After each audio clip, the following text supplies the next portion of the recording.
Hey everybody, welcome to 10 Minute Tuesday. If you are new here, my name is Crys'Dawna, so welcome to my YouTube channel. Every Tuesday we go over different stuff. I have been doing a series where I am answering questions that people ask in the community thread over on my YouTube page, in the community thread. If you are not new here, welcome back, friends and family. Make sure you guys are hitting the subscribe button. Remember, in my videos, everything I use is in the description below. This video today, this is session 3. I'm going to link session 1 and 2 below, but we have been doing 10 Minute Tuesday since last year. I took a little bit of a break, but there's a lot of really great information in those 10 Minute Tuesdays, especially when it comes to the furniture painting business. So I'm gonna get right into it and I'm gonna answer a few of your guys' questions. I will set my timer. Last week we went over a little bit. Where are we at? Timer, 10 minutes. We'll try to stick to 10 minutes. We might go over. Okay, so 10 minutes. So I have them all on my computer right here. I've copied and pasted them into Word. As many as I thought I could answer in 10 minutes. With so many potential options, how do you decide how you're going to do a piece? It kind of immobilizes me because there's so many choices. Okay, so one thing that I do a lot of custom work, which I know is not everybody's thing, because custom work can be it can be a little bit stressful, especially in the beginning, because sometimes you get a lot of really good clients, but every once in a while you get a client that is just a pain. And I think sometimes people don't understand we are not miracle workers. I kind of equate it to a hairdresser. You can bring a picture into a hairdresser, but if you have black hair and you want this, it is going to take multiple times. Hairdressers are not miracle workers, they're not mind readers, and I feel as though it's the same with furniture painters, is that you can bring them a picture, but you can't expect, especially from a picture, someone to be able to match it exactly. Sometimes I don't even remember what I did on my own finishes. So I try to match it as much as I can. So with that being said, I do custom work, which makes it a lot easier when I'm going into a piece because I'm given the colors or at least a vision. But if it's a piece that I'm doing on my own, a lot of times I don't work on it until the piece talks to me. And I know that sounds really crazy, but until I get a vision for this piece. So like this little desk or this little telephone gossip bench right here, I have had it for a while and I just didn't do anything with it until I like visualized, okay, that will look really good on it. And I understand that not everybody can do stuff like that. So I guess it depends on what your goal is. If your goal is to create art, try to kind of cruise through Pinterest, stuff like that, to get some kind of inspiration that will get your mind going, to get the colors and the design and the flow going. Now, if you're a furniture flipper, remember we talked about this last week, then I would stick with what you're trying to do. If you're trying to flip really fast for a profit, then go with what you think sells the best in your area. If you're doing it for art, then kind of try to go and do things that inspire you. Look up different stuff, go for a walk in nature, see, kind of scroll through things. Maybe if you have a friend in the business, you can send them a picture of the piece that you're thinking about and bounce ideas off of each other. That is really valuable to have even just one other friend that does what you do, even if they're not close to you, even if they're like across the country from you or in a different continent or whatever. And just bounce off ideas to see what they're seeing, what they're visualizing, and that can be really helpful as well. So hopefully that helped you. All right. What are your favorite brushes that are good quality and affordable? If you could only have 6 brushes, what would they be? Okay, and if I had to break it down to the kind of brushes, I really like makeup brushes for fine artistry, although I do have artist brushes as well. So I think if you had to have, I would have a good synthetic brush, whatever that means to you, okay? Zebra, Purdy, Dixie, Belle, Klingon, whatever. An artist brush. I like makeup brushes. I have a really good wax brush, a natural bristle wax brush that I like. How do you handle shipping in the US, pieces that you're finished with? Okay, so I have not been in the US for 2 years and things have changed quite a bit, a lot. I feel as though with the pandemic and things like that, things have changed a lot. And from what I understand, a lot of my friends who ship furniture, they say that it doesn't go quite as smooth as it was a few years ago. There's a few companies you can go on uship.com and you can put in like bids for your furniture.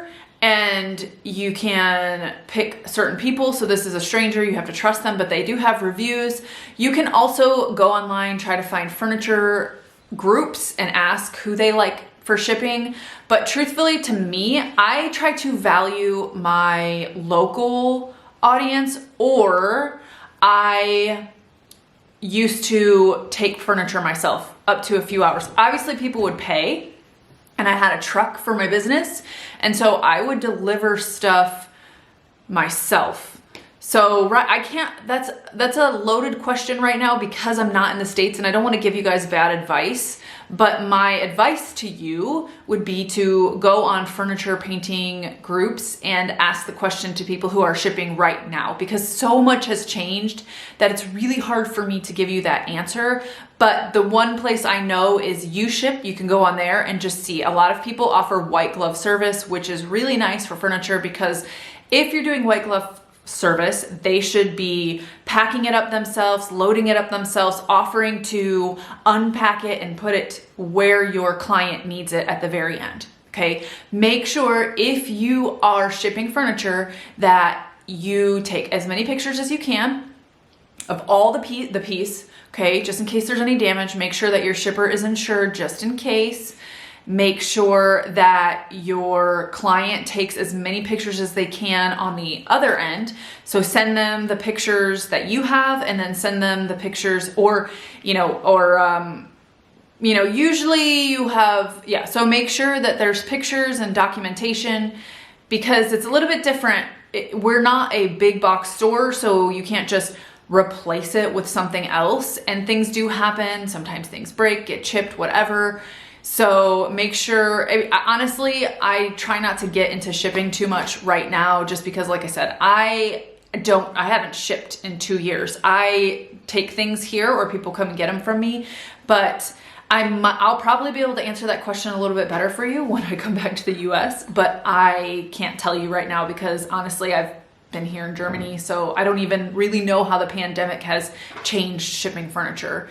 I just know from what people have told me. So the first step would be uship. Find a good shipper, make sure you look at their reviews, see if they're reputable, ask them if they've transported painted furniture before, see if they have, if they've got, other people that they've shipped for, all those things. Or word of mouth. Find someone who does ship and ask them if they have a reputable shipper. Okay, this is a really great one. When you're filling hardware holes, what's the best filler to use so that it doesn't show up after painting? After it's been completed, because this person says that there's shrinks, which is very common. Okay, so you have two options here. Two options here. One, if you are using a wood filler that is a shrinking wood filler, then you may have to do this 2 or 3 times. Okay, so you do it once to fill it. So what I do is I put tape on the back to the back of the hole that I'm trying to fill, so that way when I'm putting the wood filler in, it stops right there. You can put it in a plastic bag and kind of pipe it in there if you want, or push it in there with your finger. And so that's my first pass is I fill it up, okay, and then I go over it. I don't expect it to be perfect. I know it's not gonna be perfect. And so when I go over it and it's dry, I sand it. Oops, okay. So when I go over it, I dry it and I sand it, and then I go over it again, I skim coat it, so that way I can get it that second time. You can, this is not always ideal, you can test it. So after the second pass that you do, so it dries, you sand it, you put another skim coat over those holes. You don't have to fill them because you filled them the first time. So you can do a little test where you, after the second time and you've kind of sanded it, take some paint and just go over that area. And if you can still see the holes, go over it again with some wood filler, sand it, and then it should be good for the third one. Your other option is to use a 2-part wood filler like Bondo or Minwax has it or something like that. And usually that'll work on the first pass. If not, you only have to do it about twice. So that's a better one because it won't shrink. So if you're having problems with the wood filler shrinking, Bondo would be your best bet.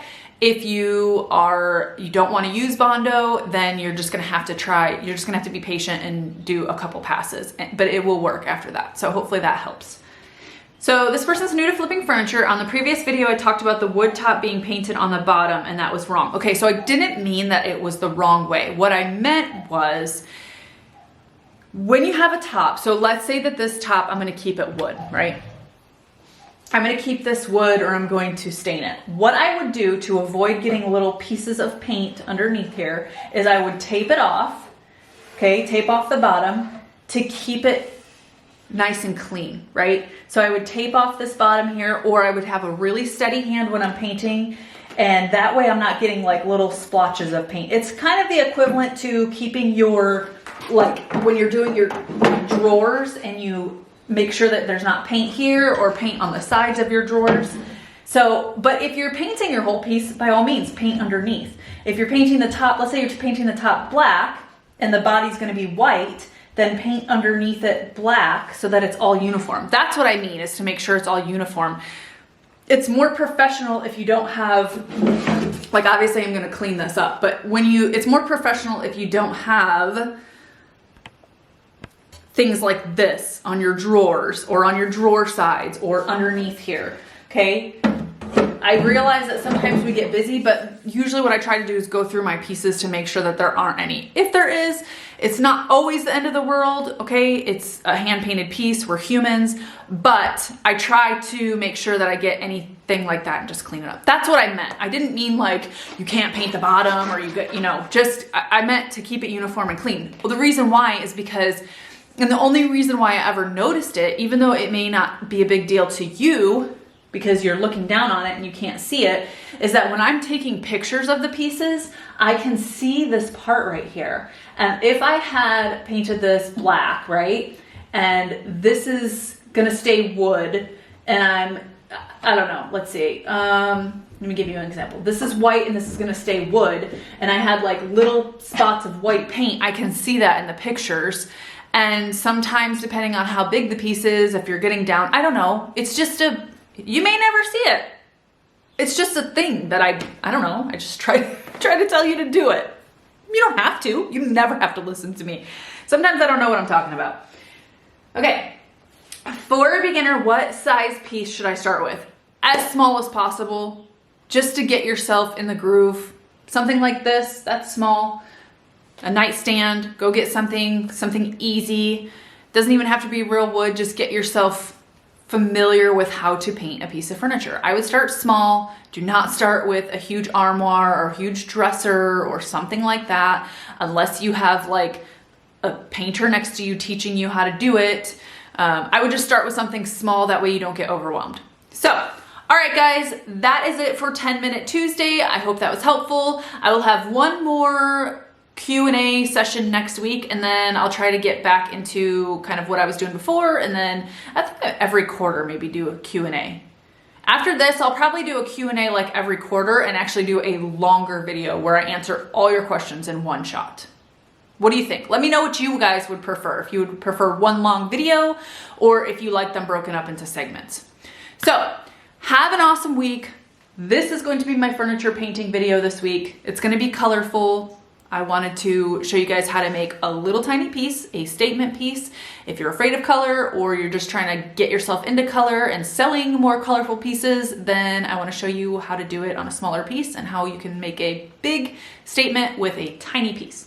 All right, guys, have an awesome week, and I'll see you next Tuesday.